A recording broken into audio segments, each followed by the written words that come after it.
Hi அனைவருக்கும் sweet வணக்கம். Space ரிசர்ச்லயும் space புரட்சிலையும் வந்துட்டு அப்படியே அடுக்கடுக்கா புது புது மைல் கல்களை எல்லா கண்ட்ரியுமே போட்டி போட்டுக்கிட்டு பண்ணிட்டு இருக்கு இல்லைங்களா?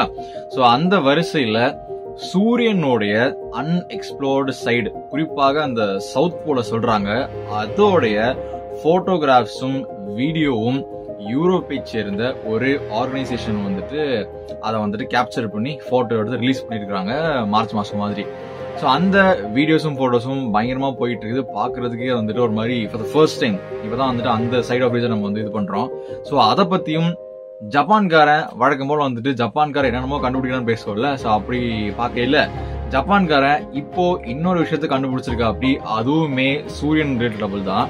அது என்ன ரிலேட்டபிள் அப்படின்னா, சூரியன்ல இருந்து கரண்ட் எடுக்கிறது.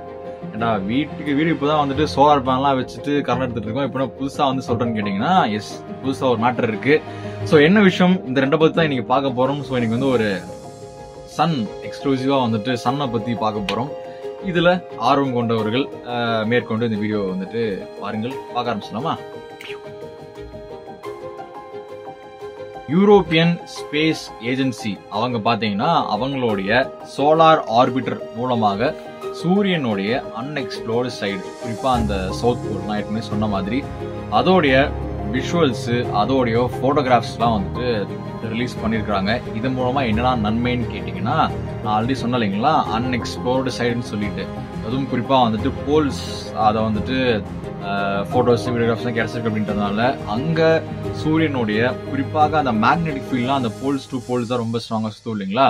சோ அந்த விஷயங்கள் அதை வச்சு ஸ்டடி பண்றது, இன்னும் டீப்பா சூரியனை பத்தி தெரிஞ்சுக்கிறதுன்னு சொல்லிட்டு நிறைய விஷயங்களுக்கு இந்த ஒரு விஷயம் ஒரு வழிகாட்டி இருக்குன்னு சொல்றாங்க. சோ அவங்க ஒரு வீடியோ ரிலீஸ் பண்ணிருக்காங்க, அதான் நீங்க இப்ப பாத்துக்கிட்டு இருக்கீங்க. சோ பார்த்து முடிங்க.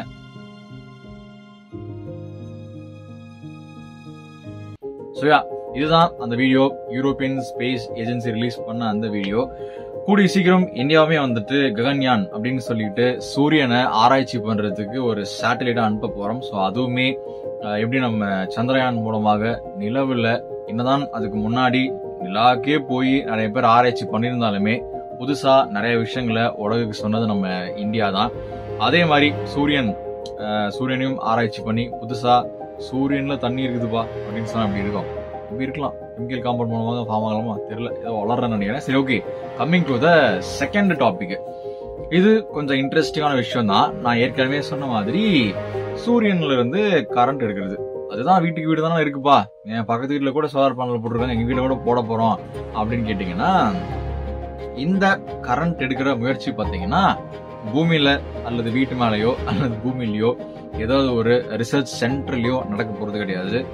சூரியன் கிட்ட இருந்து வர்ற அந்த ஒரு சோலார் எனர்ஜிய ஸ்பேஸ்ல வச்சு ஸ்பேஸ்ல அப்சர்வ் பண்ணி அங்கிருந்து பூமிக்கு அனுப்பக்கூடிய ஒரு மாதிரியான ஒரு ப்ராசஸ் தான் ஜப்பான் எக்ஸ்ப்ளோர் பண்ணிட்டு இருக்கானுங்க.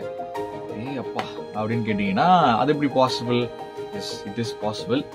இங்க இருந்து ஒரு சேட்டலைட்டை ஸ்பேஸுக்கு அனுப்பிச்சு, ரொம்ப மேல இல்ல, ஓரளவுக்கு அந்த பொசிஷன் பண்ணி கொஞ்சம் இடத்துக்கு க்ளோஸரா ஒரு ஸ்பேஸ்ல அனுப்பிச்சு, அது சூரியன்ல இருந்து வர்ற அந்த சோலார் எனர்ஜியை பாத்தீங்கன்னா எலக்ட்ரிக்கல் எனர்ஜியா கன்வெர்ட் பண்ணும்.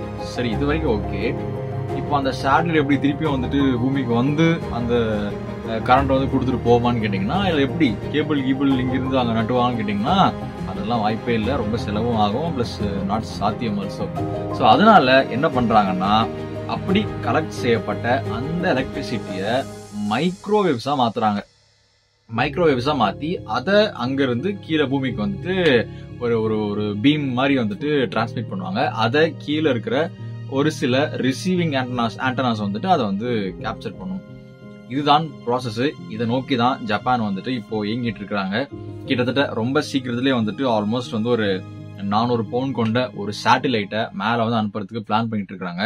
அது கூட சேர்த்தி 22 ஸ்கொயர் ஃபீட் கொண்ட ஒரு சோலார் பேனல். ஸோ இதுதான் அந்த சூரியனுடைய அந்த சோலார் எனர்ஜியை அப்சர்வ் பண்ண போகுது. சரி, எல்லாமே ஓகே, சூப்பர்னா அது ரொம்ப செலவாகும் போலேப்பான்னு கேட்டீங்கன்னா, ஆமா, ரொம்ப செலவு தான் ஆகும். அதனாலதான் ஜப்பான் அவங்களுடைய ஃபர்ஸ்ட் முயற்சியில ரொம்ப ரொம்ப கம்மியான ஒரு ஸ்கேல் ஆஃப் அந்த எனர்ஜியை வச்சுட்டு பிளே பண்றாங்க. இன்ஃபேக்ட் அதுல இருந்து ஒரு கரண்ட் கீழே வருது பாத்தீங்களா? சோ அதை வச்சுட்டு 1 ஹவருக்கு ஒரு டிஷ் வாஷரை ரன் பண்ண முடியும் அவ்வளோ எலக்ட்ரிசிட்டி மட்டும் தான் வந்துட்டு இது மூலமா அவங்க ட்ரை பண்ணி பார்க்க போறாங்க. ஒருவேளை இது சிக்கனமாகவும் அருமையாகவும் சூப்பராகவும் ஒர்க் ஆகும் பட்சத்துல இதை இன்னும் லார்ஜர் ஸ்கேல்ல ட்ரை பண்ணுவாங்க. Right, okay. இது ஜப்பான் தான் முத பண்ணுதா அப்படின்னு கேட்டீங்கன்னா அதுவுமே இல்ல. ஏற்கனவே மே மாசம் 2020 அமெரிக்காக்காரன் ஆல்ரெடி பண்ணி போட்டான்.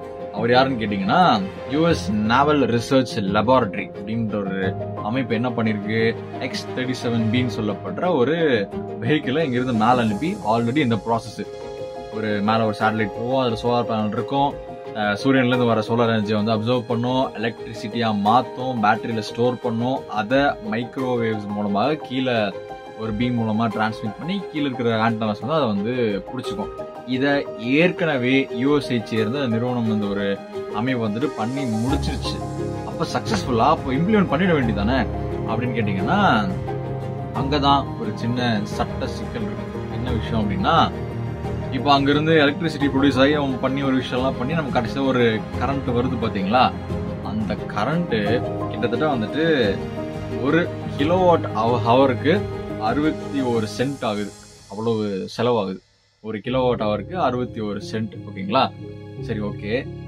இதுவே இப்போ பூமியில இப்ப நம்ம பண்ணிட்டு இருக்கோம்ல இந்த விண்ட் எனர்ஜி, தெர்மல் பிளான்ட், அப்புறம் இங்கே பூமியிலே பேனல்லாம் வச்சு நம்ம சோலார் பேனல்லாம் வச்சு பண்றோம்ல, இதன் மூலமா கிடைக்கிறது எவ்வளவுன்னு பாத்தீங்கன்னா அதே பெர் ஹவருக்கு வெறும் 5 சென்ட்ல நமக்கு வந்து இந்த வேலை முடிஞ்சிருது. ஆனா பூமியில பண்ணாலே 5 சென்ட்ல முடிஞ்சிருது. நம்ம என்னத்துக்கு 61 சென்ட் எக்ஸ்ட்ரா செலவு பண்ணி, அது எத்தனை மடங்கு, கிட்டத்தட்ட 10 மடங்குக்கு மேல அவ்வளவு செலவு பண்ணி எதுக்கு தேவையில்லாத நம்ம அந்த வேலைலாம் பண்ணணும்னு சொல்லிட்டு யுஎஸ் இந்த ப்ராஜெக்ட் வந்துட்டு அப்பவே இழுத்து மூட்டாங்க. இப்போ ஜப்பான் திருப்பியும் அதை கையில் எடுத்துட்டு அவங்க எவ்வளவு காஸ்ட் எஃபிஷியண்டா பண்ண போறாங்கன்றது தெரியல, பண்ணி முடிச்சாதான் தெரியும். So let's wait and watch. ஆனால் இந்த ஒரு ப்ராசஸ் இருக்கு பாத்தீங்களா, ஒரு சோலார் சிஸ்டம்ல இருக்கிற தன்னுடைய ஸ்டார்ல இருந்து மேக்சிமம் நம்பர் ஆஃப் எனர்ஜியை வந்துட்டு உருவுறது அப்படின்றது வந்துட்டு நம்ம ஆல்ரெடி பார்த்துருப்போம். கார்டஷேவ் ஸ்கேல்னு சொல்லிட்டு நம்ம இன்னும் வந்துட்டு 0 இடத்துல தான் இருக்கோம்னு சொல்லிட்டு. ஸோ இது எல்லாமே 0ல இருந்து 1 அப்படின்ற இடத்துக்கு வந்துட்டு போறதுக்கு அடுத்த ஒரு ஸ்டெப்பா இருக்குன்னு சொல்லிட்டு நம்ம பார்க்கப்படுது. சரியா, ஆப்வியஸா புதுசா என்ன நடக்குது, ஆஸ்ட்ராய்டை மைண்ட் பண்ணி நம்ம வந்துட்டு மினரல்ஸ் எடுக்க போறோம். அப்படிங்கும்போது சூரியன் பக்கத்துல இருந்து கொஞ்சம் மேல இருந்து எலக்ட்ரிசிட்டி எடுக்க போறோம், அவ்வளவுதான். சரியா, தட்ஸ் இட் ஃபார் டுடே. மீண்டும் உங்களை நாளை மற்றும் ஒரு வீடியோ சந்திக்கிறேன். தேங்க்யூ, பாய்.